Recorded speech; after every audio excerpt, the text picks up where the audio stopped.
Hello and welcome to this Eyes of Harmony batch 4 review of The Leisure Hive. that's the one. That's Yeah. yeah. Yeah. You know the It's one. It's this one. this one. Yeah. That one. So the Leisure Hive aired in 1980, boys, from the 30th of August to the 20th of September, and this is like the big change in Doctor Who. So this is when John Nathan Turner took over, and Yes. you can compare Sharda, which is or Horns on Line One, whichever one you want to do, to this one. It's so very different.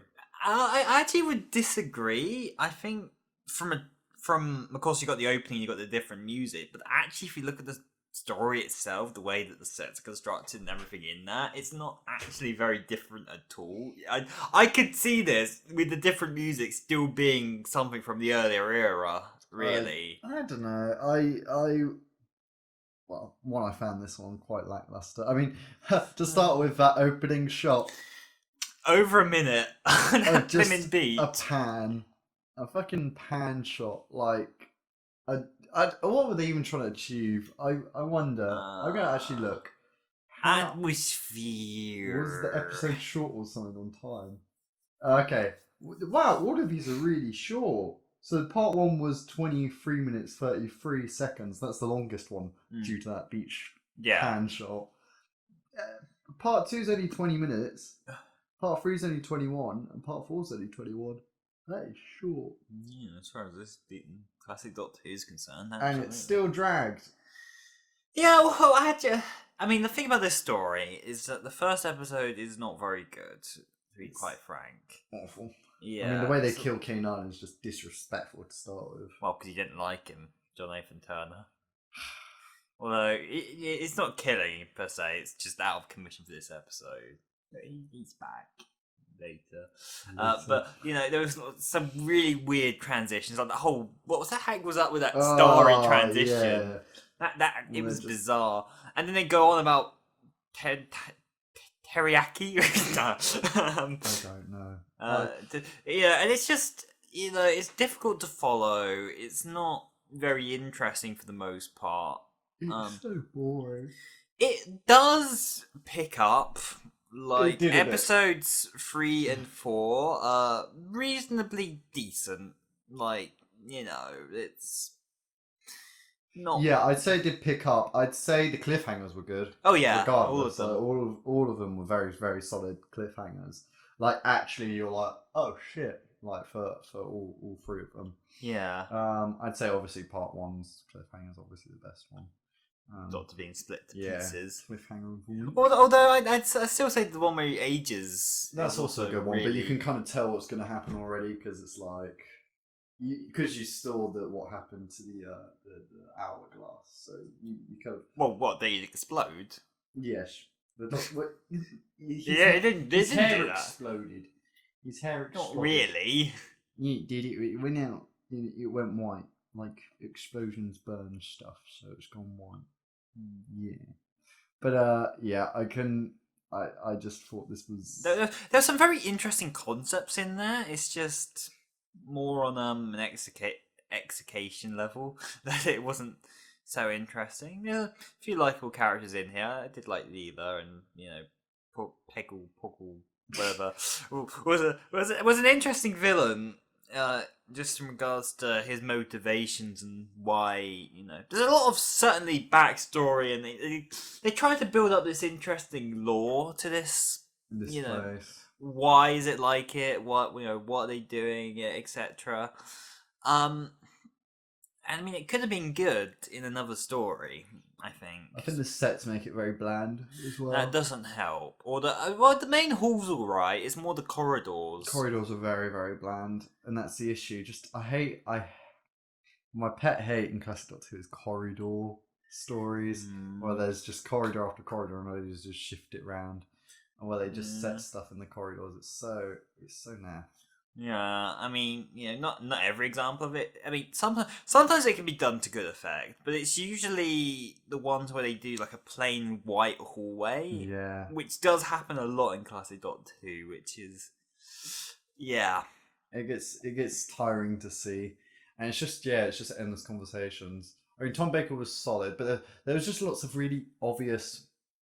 In fact, well, Tom Baker was I mean, he was solid and he got a few good lines here, but you can tell He's from not this really that enjoying it. he's being muted a bit. Like, yeah, Mm. he does make the most of it in a few moments, but compared to how kind of free he was, you can obviously tell he's more shackled here than he has been more or less In at a any long time. point. Yeah. That's the issue. I'm glad he kind of left after this season anyway, because I think even the season before it was kind of slightly too long to be in the Well, role. I I mean, think, the thing is that he was still massively, massively popular. yeah. City of Death was still, I know there were other Oh yeah, circumstances there, but that was still to this day the most watched Doctor Who episode in history.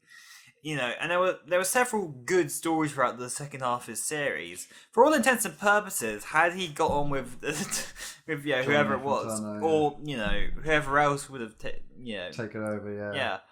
yeah, he might have well stayed on for goodness knows how long beyond that. I But know.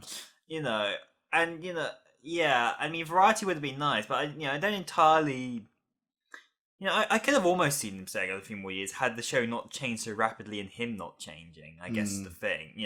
For this style of show, I think it was for the best. Had the show continued to accommodate him, I think he could have lasted at least a few more years. Oh yeah, but then also I think that then him being in it for so long also partly damaged them what came after, due to they were A having to little try and bit. replace Tom, and then it's I feel like there's a big part of cause he stayed so long, it then intimidated other factors later on. It's But I'm true. not saying like this him staying made the show get worse, as in like the stories got worse. There were still great stories, but what I'm saying is like Just very you can different. only do the same kind of Doctor and jokes for Yeah. so long before they start to become like Yeah. same old, same old. I mean, he had some good jokes in this one, but it's like you've probably seen those same kind of jokes in an earlier story. Like there was Mm. anything new or fresh. It was very It's much true. the same Fourth Doctor, which is nice and everything, and it's good. But it's like I feel like there's only so much you can do Yeah. I with get. with a personality of a Doctor. I mean, 7 seasons worth is no, I think it's 8 seasons actually. Eight Yeah. seasons over 7 years, because his first and second season pretty much happened all in the first year Yeah. that he was in the role for. Mm. Well, I mean, there was always dip off, but I think that was mostly due to them losing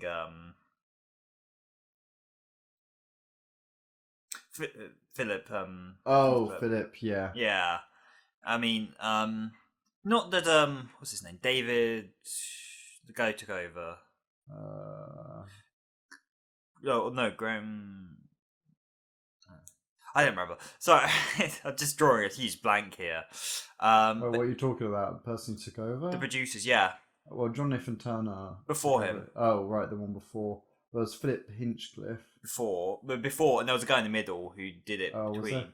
Fitch Hinchcliffe, only stayed on for 3 seasons. Ah, okay. So someone took over in between. So it would have been. I don't know. But yeah, Yeah, it changed. It changed massively it did because after Philip Hinchcliffe left, and a lot of the you know, regulations from because parents would complain that it was too dark and too violent and everything, and Philip Hinchcliffe wouldn't listen, but then the guy who took over did basically. um, so there was a drop off, but there was still quality in there. Graham Williams. Yeah, that was it. Sorry, I said Graham. God. You were Lovely close. David. You were close. Yeah, But yeah, so that was him. Yeah, I mean, yeah, a lot of fans, kind of blame him for a lot of the decline. I don't think it's entirely fair on him, although he did oversee several pretty poor things during his tenure. But yeah, what John or Graham Williams. Graham Williams. Yeah, no, I think by the end of it was time for somewhat of a refresh because Yeah, it I had mean, they had the same logo, the same type of music, the same everything for however long. they hadn't bought the new broom. They had the logo, the title sequence hadn't changed since John Pertwee's era, Yeah. and that was what 73. So yeah, I mean, so this is the first time we see that spacey logo. I love this version of the theme. It's just weird to see Tom Baker's face in it because I so always just was like, that's the 5th and 6th Doctors kind of intro. That the 6th one's changed a little for Trial of a Time Lord. Yeah, but like I really enjoy this intro, which is kind of part of what inspired our new intro, which is kind of edited, which is why we got the stars at the beginning. Like, you edited. Don't credit me for that. You take the credit for that. Oh. Well, it's yours. Have pride. We discussed and we kind of decided. I made a couple of vague suggestions, but it's all Nick. It's all Nick. Yeah.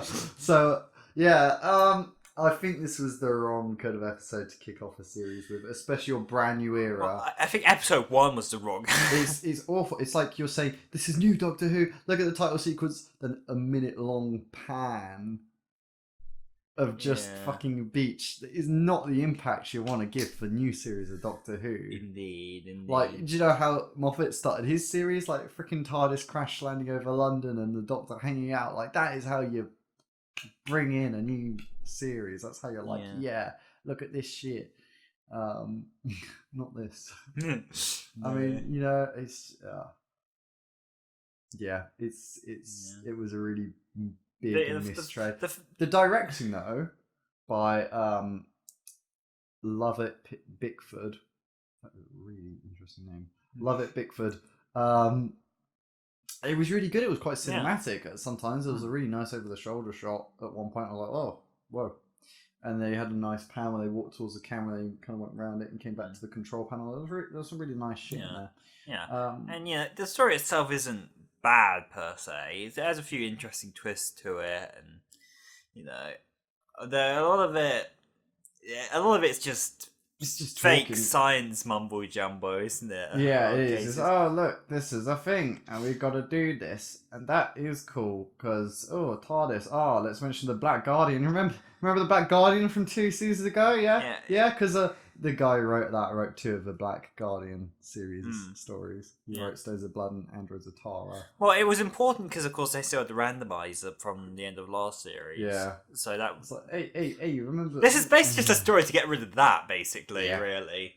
Let's leave a randomizer here. It's just I hate when they just use mumbo jumbo sci-fi just throughout the entire story. It's literally all about mumbo jumbo sci-fi. Basically, it's like, hey, we're dying because radiation. Let's make ourselves younger. Oh, and we're sterile, and I want to now make a war army, the Clone Wars. I say there's interesting ideas and twists, although the actual execution of that doesn't necessarily have the impact. Like when the members of the West Cottage or something, whatever it was, that thing of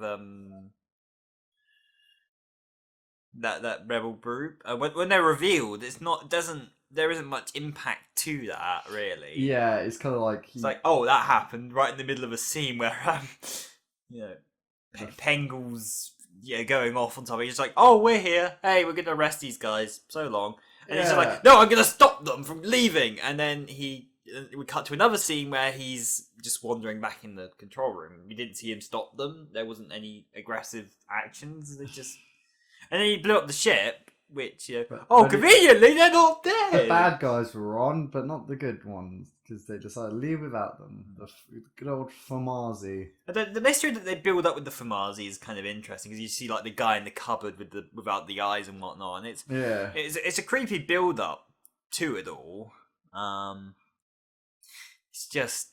It's very bland. There's no like meat. There's nothing tasty to like dig your teeth into. It's kind of just kind of you're watching it and you're like, well, it's not bad, it's not amazing. It's just it's a very kind of it's not one that I'd suggest if you're like, oh, I want to try some later Tom Baker episodes. I'd stay away from this one, as Yeah. Keeper of Traken's a much better Oh, later absolutely. edition. Mine look off voice. Yeah, That's the getting last right two at the end. episodes are very good.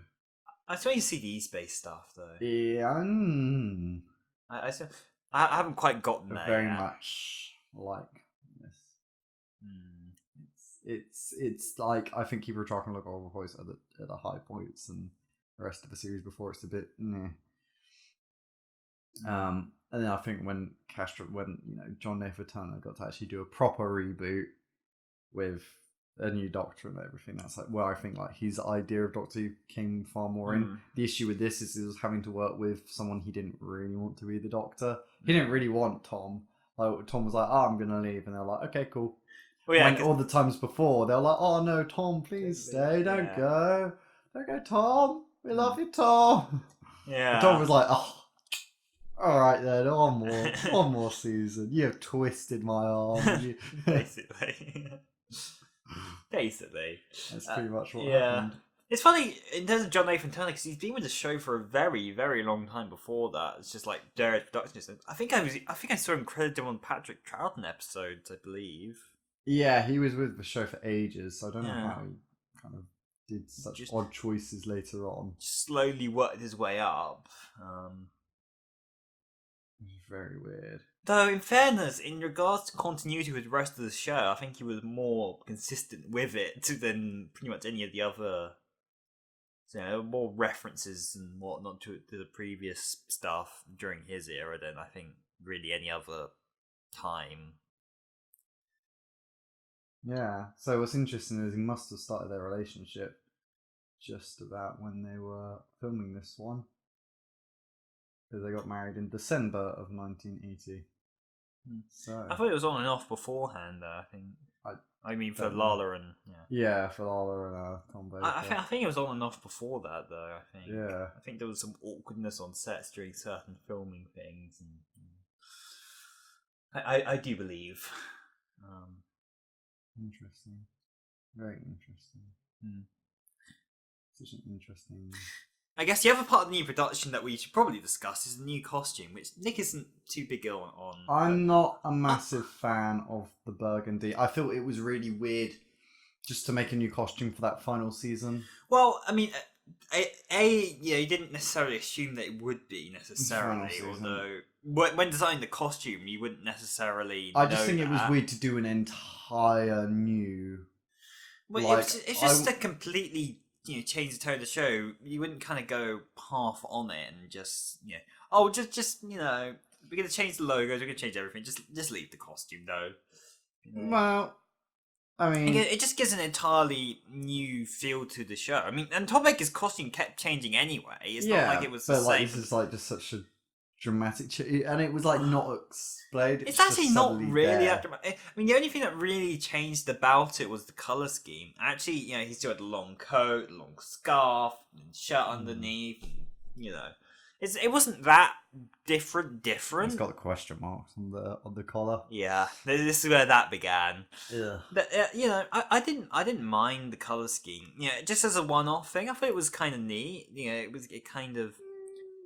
It made him stand out enough, and it did keep the weirdness up. I preferred the different color scarf. Oh, I'm not saying I don't, but we had at that point I was there for what 6-7 years. It's fine for at least one season just to have it a little bit out there, a little bit different. Oh yeah, no, I'm not saying it ruined Doctor Who ended in 1979. This costume ruined it.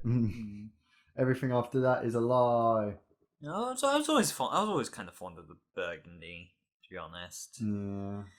This one just is never. It's just cleaner. I mean, it's kind of like my thoughts with the blue variety of the Sixth Doctor, the blue jacket, which they had in like some of the extended universe. It's just in some ways a bit cleaner, although less extreme because actually Tom Baker's costume beforehand were good. So yeah, I'm. When I hear the Leisure Hive, I'm just like, ugh. Like, okay, it's a. it exists. I have fond memories, but that was mainly because of the story around it and whatnot. This was one of the very first classic episodes I ever got. Well, actually, it wasn't for me. There used to be a BBC shop in Epsom, and we went to Epsom once, and we bought this at the shop. This was like 2006. It was one of the earliest Yeah. DVD releases, actually. So 2004, yeah, it was released, but we bought it in about 2006. We got the early, version of the case with the weird thing holding it in and whatnot. But yeah, it was actually for my dad for his birthday present. Although in the end he more or less gave it to me because I was the one who kind of was the one who was using it. But yeah, I mean, I remember us watching it late into the evening, and I do have a great fondness for it in a lot of ways, just for the memories around it, but not the episode itself. Especially watching it now, it's not amazing, really. It's not bad either, but if you're gonna watch a Tom Baker episode, you're not gonna watch this one any day, really. Yeah, there's far better ones you can watch. It's not awful. Like, it's not bad as some of the stuff that came before it. No, this isn't Underworld. There's just some glaring things and some funny. Oh, like when they're marching in the thing, and you could just tell they're marching on the spot because they're over swinging their arms. It's hilarious. And then what else is there? Oh, the way he just throws it at the screen, it just magically stops it working. Just he destroyed the machine, but it was more that the massive explosion. I just thought everyone would die. Unless of the actual thing, because it was shown earlier that the thing was unstable, and they were talking about how exactly. Yeah. So it makes sense that throwing it would make it explode. It's just that why wasn't there more damage to that? I think is the thing. Actually, it's kind of funny the way they ended it though with the baby and whatnot. I love how it also de-aged the clothes so it fit the baby. Funny that. Because that's a. But you're not exactly. I mean, you're not going to put a naked baby on TV, but it would be wrapped. You could have wrapped it in the grown-up clothes, but they decided to. Oh, they won't notice. Like the missing. Oh well. Yeah. Mad. Anyway, and they basically reused that ending for the Savine Boomtown. Yeah, basically, it is pretty much just. I don't know how to end this. Make it an egg. Make it a kid. Restart. There we go. Try again. Reboot. But Extra life. But yeah,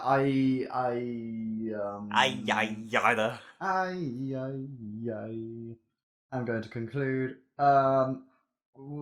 This is the new era of Doctor Who, and I mean they don't kick it off that well.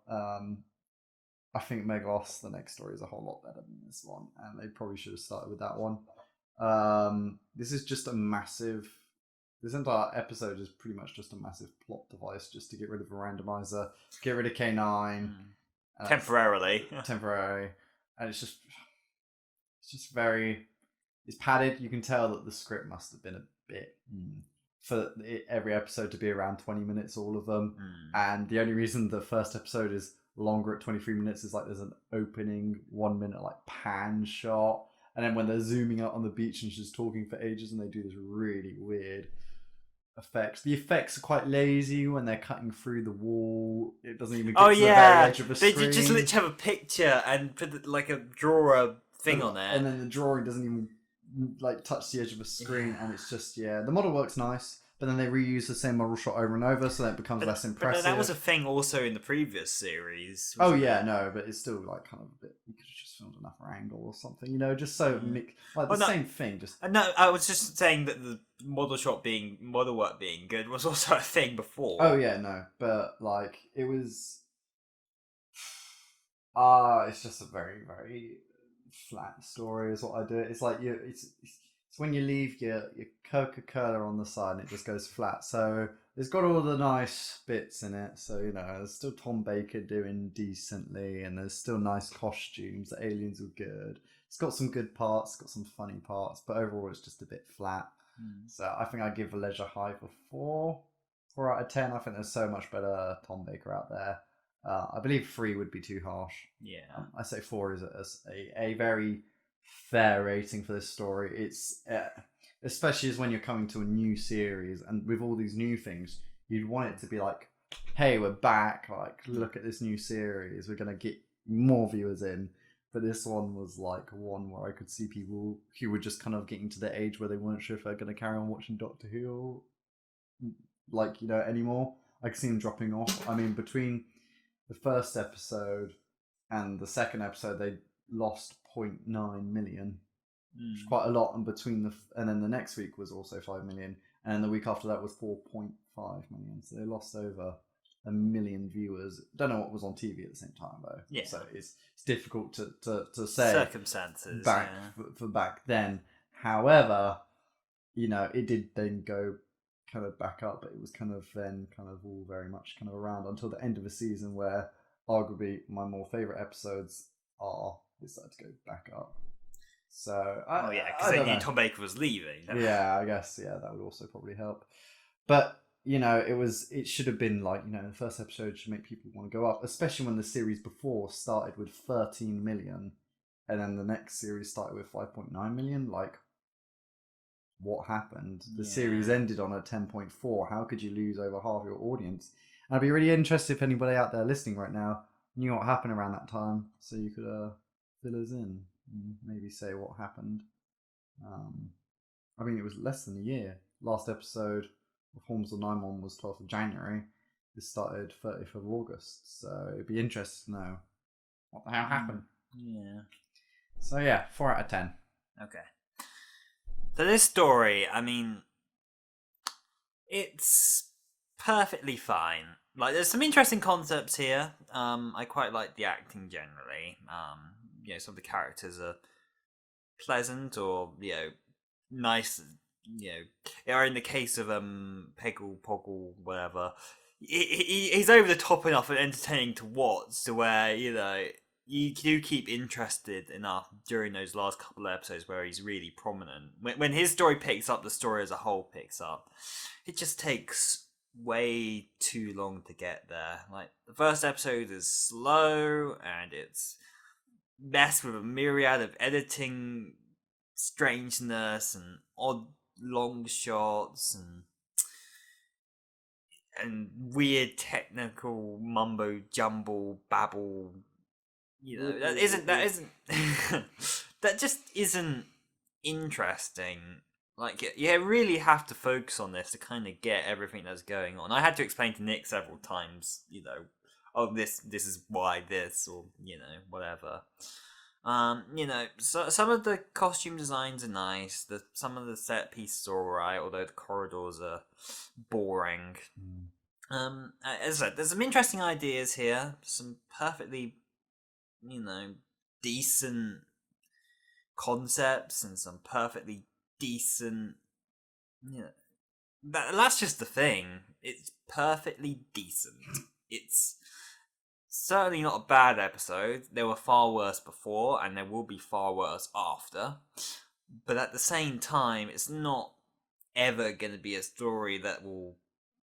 It's not going to blow you away. Like, they really ought to have done, considering the big rapid change in tone and everything that they were trying to push. Although, actually, if you look at the episode itself, it's not all that different to what came before, really, other than the title sequence and the music. Which, the music is, it's certainly different and certainly more interesting. I'm not going to say better necessarily, but especially right after we, got the previous season, City of Death, which had like a great, piece of music to it and whatnot. But yeah, perfectly decent. It gets a perfectly fine 5, straight in the middle. There are some good things, there are some bad things. Ultimately forgettable. Can't really say much more than that. Well, thank you very much for listening to our Eyes of Harmony podcast review of The Leisure Hive. Next week we'll be back with something a bit more happy. Yeah. Wow. I don't know. Anyway, we will see you next week, guys. So, see you then. Let us know down below. Can't see this, but Nick's making very strange odd movements. I'm like a road. I don't know what I'm doing. But, I don't know what you're doing. Who knows? But comment below what you thought of Leisure Hive. Do you think we're being harsh? Do you think we're being too kind? Let us know below before you go. I get the impression most people think this is kind of Nah, but whatever. Well, let us know. I want them to tell me, Conrad. I don't want you to speak on their Well, behalf. no, I'm not. I'm not. I'm just saying in general. Well, maybe I want to know the ungeneral. Well, So there. So we'll see you next time, guys. Bye! boy.